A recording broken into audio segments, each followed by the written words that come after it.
Good morning সবাইকে। আমাদের ঘোরা পর্বের এটা একটা লাস্ট ভিডিও। তো চলো, হ্যালো এভরিওয়ান, আমি রাখি চলেছি নতুন একটা ভিডিওর সাথে। রিসর্টে আমাদের লাস্ট দিন আর কি বেরোনোর ছিল, কিন্তু পুচু তো একদম ভোর ভোরে উঠে পড়েছিল। ও অ্যাকচুয়ালি খুব সকালে ওঠে। তোর পাপাকে ওকে নিয়ে বেরোতে হয়েছিল প্লে এরিয়াতে। ওই মাঠে খেলার জন্য বেরিয়েছিল ওই তীর ধনুক নিয়ে, কিন্তু অত তাড়াতাড়ি না। ওই একদম পুরো ঘাসগুলো ভেজা ভেজা ছিল, যার জন্য এই ঘরটা থাকার কারণে মানে খেলার ওর ভীষণ সুবিধা হয়েছে আর কি। আর ভীষণ অনেকক্ষণ সময় কাটিয়েছে, আর ওই খেলতে ভালোবাসে। তো যাই হোক, একটু খেলার পর তীর ধনুক নিয়ে মাঠে আবার নেমেই পড়েছে, দিয়ে আবার আমাকে ডাকতেও যায়, ঠিক আছে। কিন্তু আমি একদম রেডি সেডি হয়ে বেরোতাম। আমার একটু সকালবেলা স্নান দান যেখানে যাই আমি রেডি হয়ে বেরোতেই পছন্দ করি। পাপা রেডি হয়ে গেছে, পাপা নতুন জ্যাকেট পরে নিয়েছে। পাপা আর বেটুর কিন্তু জ্যাকেট জুতো ভালোই থাকে, কিন্তু লাগে যে আমার অত থাকে না, আমি কম সময় নিই আর কি। আগে তো শুভ 2-3টে করে জুতো নিয়ে যেত, যাই হোক এখন সেটা বলার পর কমেছে। আর দেখো, ব্রেকফাস্টের জায়গাতে যাওয়ার জন্য রাস্তাটা কি সুন্দর আলপনা দিয়ে সাজানো। আর রিসোর্টটাতে না অনেক কিছু গাছ লাগানো, তার মাঝখানে এই যে কামরাঙা, যেটা আমার ভীষণ লোভ লেগেছিলো। ভাবছিলাম না বাড়ি আসার সময় নিয়ে আসবো। এক এক সময় না আমার কামরাঙা খেতে এত ইচ্ছা হয় কি বলবো। তারপরে যে ব্রেকফাস্টে উপমা ছিল, ব্রেড বাটার, জ্যাম, ডিম সেদ্ধ, অমলেট, তারপর লুচি, আলুর তরকারি। তো অবশ্যই শুভর তো লুচি আলুর তরকারি বেশি পছন্দের, আর আমি প্রচুর জন্য ব্রেড জ্যাম নিয়েছিলাম, তো আমাকেই খেতে হয়েছিলো। খাওয়া দাওয়া কমপ্লিট আর কি, বেরিয়ে পড়েছি।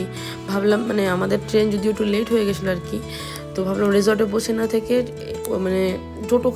টোটোকেই টাকাটা দিয়ে দেওয়া হোক, বেশ সুন্দর আমাদের চারদিকটা ঘুরিয়ে দেখাবে। যেমন ভাবনা তেমন কাজ, টোটোর সঙ্গে বেরিয়ে পড়েছিলাম আমরা। এদিকে কোপাই নদী ছিল, সেটাই আর কি।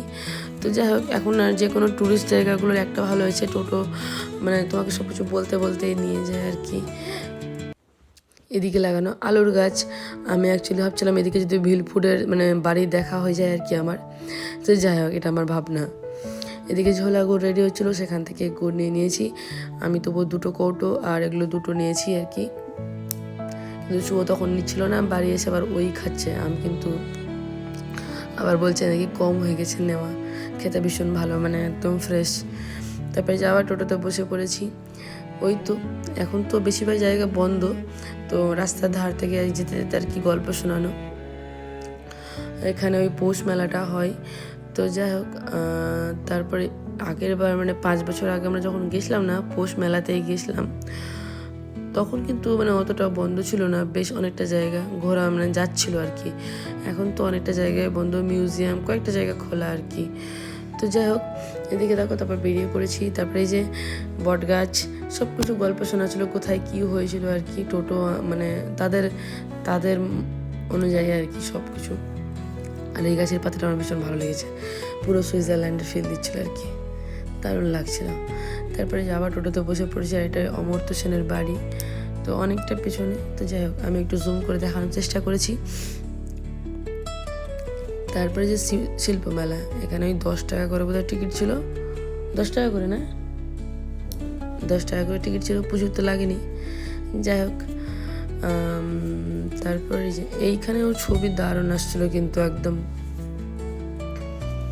তো আমরা এখানে অনেকটা রিলস তোলারও চেষ্টা করেছি, ছবি তোলারও চেষ্টা করেছি। যাই হোক, আর সব জায়গাতে মোটামুটি সাঁওতাল নাচগুলো, তারপরে যে মেলা তো হস্তশিল্পের মেলা প্রত্যেকটা জায়গাতে। এখানে চরকা কাটা ছিল।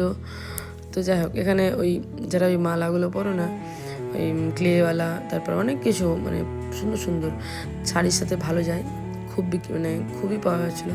তো যাই হোক, আমি অতটা ওইসব পরি না আর কি, খুব সিম্পল টাইপের জিন্স প্যান্ট, খুব হলে কুর্তি, তার বেশি নয়। তো আমার জন্য অতটাও ছিল না আসব। আমি ফ্রিজ ম্যাগনেট নিয়েছি। আর এই যে সেই রিলস, যেটা আমাদের শুভ নষ্ট করে দিয়েছে, কিন্তু আমি এটা ভালো এডিট করে পোস্ট করবো, চিন্তা করো না তোমরা। এই যে তারপর এখান থেকে পুচু একটা খেলনা নিয়ে নিয়েছিল, আর আমি একটা ফ্রিজ ম্যাগনেট নিয়েছিলাম। পুচু একটা বাড়ি নিয়েছিল বোঝায়। যাই হোক, আমার পুজো তো সব জায়গাতেই নিবে, কিন্তু এখানে খুব একটা বেশি নিতে চাইনি। ওই তীর ধনুকটাতে ওই খুশি ছিল পুরো পুরো ট্রিপের। আর এই মেলার না গেটের বাইরে একটা জিনিস ছিল যেটা আমাদের ভীষণ পছন্দ হয়েছে, চলো তোমাদের সাথে সেটাও শেয়ার করব। আর যেন এখানে গিয়ে আমি সব থেকে বেশি একটা আমার মনে হয়েছে, শাড়ি পরে গেলে না বেশ সুন্দর ছবি আসতো। সবাই কি সুন্দর সুন্দর শাড়ি পরে ছবি তুলছিল এই বাড়িগুলোর সামনে, এগুলো দারুণ লাগছিল একদম পুরো। আমার জন্য একটু চাপের, আর বুঝতেই পারছো ভাগদৌড়ওয়ালা বাচ্চা তো খুব চাপেরও যায়।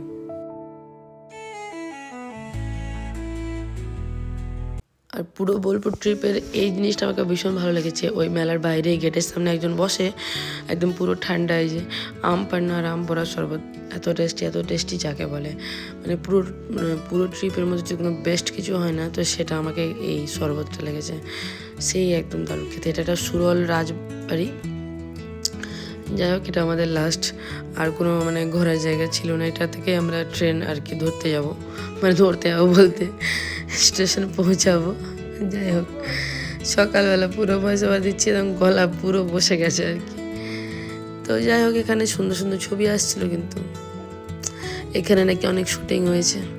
আর এই ঘোরার ট্রিপে আমাকে ভালো লেগেছে, শুভ আমার অনেক ভালো ভালো ছবি তুলে দিয়েছে, যেটা ওই 5 বছর পর তুলে দিয়েছে আর কি। আমার মনে হয় না তারপর আমাকে আর মানে বিয়ের পর আর কোথায় আমাদের ভালো ছবি আছে আর কি, আগে দারুণ ছবি থাকতো। তারপরে এই যে 2 কন্যা, এখানে আমরা লাঞ্চ করেছিলাম। আর এখানকার রিসর্টগুলোর না মানে এই যে কোনো রেস্টুরেন্টগুলোর এই জিনিসটা বেশ সুন্দর, কাঠের একদম সব কিছু, আর খাবার দেয় কাঁসার। আর এখানে থালি সিস্টেম, ঠিক আছে, এই থালি তোমাকে নিতেই হবে, ভেজ থালি।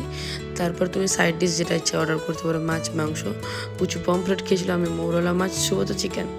তারপরে এটা একটা লাস্ট মেলা, এখানে একটা শাড়ি পছন্দ ছিল কিন্তু দামও হয়ে গেল, কিন্তু শুভর ধারণা আমাকে দাম বেশি নিয়ে নিয়েছে, আমি নিইনি। তারপরে এই যে সর্বমঙ্গলা মিষ্টান্ন ভাণ্ডার, বোলপুর বলতে কিন্তু একটা জিনিস আরও বিখ্যাত, ইনসাইড আউট, অর্পিতার সৌহার্দ্য। তো অনেকবার দেখেছি, ভাবলাম মিষ্টি ট্রাই করেই যাই, সত্যি ভালো। আমি বেশি কিছু নিইনি, একটা করে কয়েকটা নিয়েছিলাম, বাড়ি এসে যেটা শুভর পেটেই চলে গেছে, আর বছর দারুণ সুন্দর খেতে। ফাইনাল স্টেশন পৌঁছে গেছি, বাড়ি আসার পালা, ট্রেন যদিও লেট ছিল। চলো টাটা, ভিডিওটা এখানেই শেষ করলাম, ভালো থেকো সবাই।